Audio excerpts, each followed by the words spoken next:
My brother uninvited my son from his wedding because we found out that it was child-free at the last minute. Now he's devastated because my son cut him off and stopped talking to him. For a little bit of context, I'm a single dad. My family has always helped me in many ways, mostly babysitting when Leo was younger, and even before my son was born. We were all very close. We all live relatively close to each other, so we've been able to keep in touch through weekly gatherings, spending the holidays together, etc. Everyone loves my son, and my son loved them back. However, my brother Jack has always been my son's favorite person. When my son was 3 to 4 years old, Jack and his wife had more flexible jobs than me. Think freelancing versus a 9 to 5, so they always volunteered to look after Leo, something he loved. Almost every month, they would take him to the zoo, the aquarium, or even go camping with him. As my son grew older, he started to develop the same interests as my brother, like video games, photography, and music. When Leo was 9, he told me he wanted to have the same career as his uncle. This is all to say they were extremely close. Last year my brother informed me that he and his girlfriend Mary were getting married. I knew that neither Jack nor his girlfriend believed in marriage, so when I asked them about it, they told me it was all Karen's idea, my sister-in-law's mom. Because Jack and Mary didn't care much about the wedding,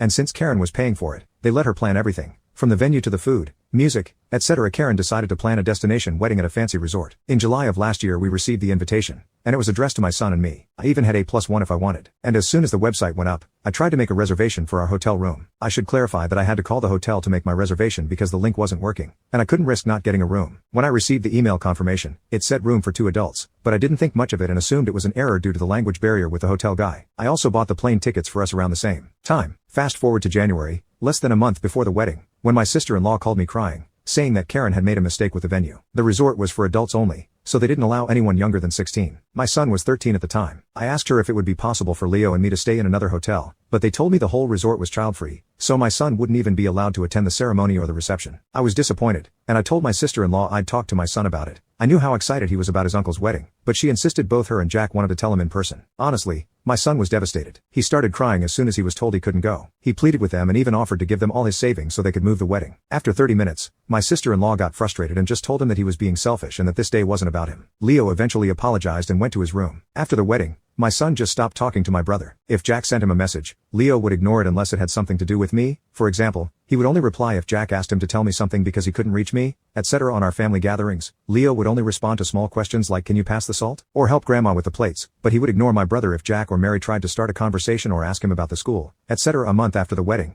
Jack and Mary offered to take him for a special vacation during spring break to make up for the wedding. However, my son ignored them and later told me he didn't want to go with them. It was heartbreaking because I knew how much he wanted to go to that place, and I couldn't afford it yet, but he stuck to his guns. Something similar happened on Leo's birthday. He asked me if I was planning to throw him a party. I do it every year, and when I said yes, he asked me not to invite his aunt and uncle. I tried to convince him to invite them because they're family and they were sorry, but he just said that if they didn't want him on their special day, he didn't want them on his. My brother was crying when I told him he wasn't invited. However, things came to a head this past weekend. We were at my mom's house, and a conversation about Leo's university came up. My mom asked Leo if he was still planning on going to the same university as Jack and that he should start planning for that, but my son replied that he wasn't interested anymore and he had chosen to study something else. Then my mom said, I thought you wanted to be like your uncle, and my son just said, why would I want to be like him? At this point I intervened and told Leo he didn't have to be so rude, but the damage was already done. My brother and sister-in-law heard what he said and left shortly after. Last night my brother texted me saying I was an asshole for letting my son continue with this grudge, and he even accused me of being jealous of their relationship, and that's why I wasn't doing anything to fix it. I just told him these were the consequences of his actions and that this was 100% his fault for allowing his past mother-in-law to plan the wedding when she hated my child. He hung up on me. My mom and some other family members think I should force my son to forgive my brother so we can all move on, claiming there was no ill intent and it was just a small mistake. But I don't think I should. My son was hurt, and he should be allowed to heal and forgive them only when he's ready. So Ada?